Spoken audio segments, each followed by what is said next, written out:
হায় ভগবান, আমার এ কি সর্বনাশ হলো! আমি এখন কি দিয়ে সংসার চালাবো? খুবই সুন্দর সূর্যের আলোর প্রখর রোদের ঝিলমিলে দিনটি শুরু হয়। তলপুটি ছিল খুবই সুন্দর সবুজে ভরা। সেই গ্রামে শ্যামল নামে একজন বাস করত। গিন্নি, আমাদের তো কোনো কিছুরই অভাব নেই, তাই না বলো?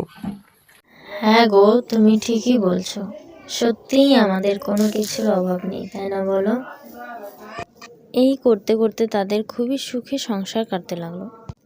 কিন্তু একদিন হঠাৎ রাস্তা দিয়ে যেতে থাকে তার জমির পাড়ের দিকে। ঠিক তখনই কিছু লোকের সাথে তার সাক্ষাৎ হয়। তাকে কিছু জিজ্ঞেস করতে থাকে, কিন্তু সে কোনো কিছুর জবাব দেয় না। অহংকারে নিজের মতন করে চলতে থাকে। হায় ভগবান, আমার কি ক্ষতি হলো!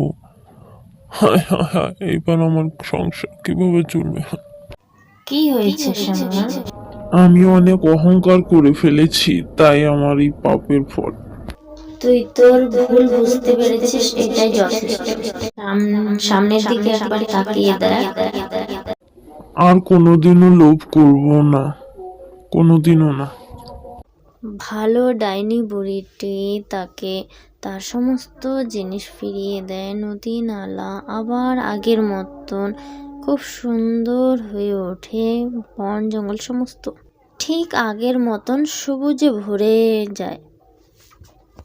এর জন্য বন্ধুরা, কখনো অহংকার করতে নেই। অহংকার করলে তার পাপের ফল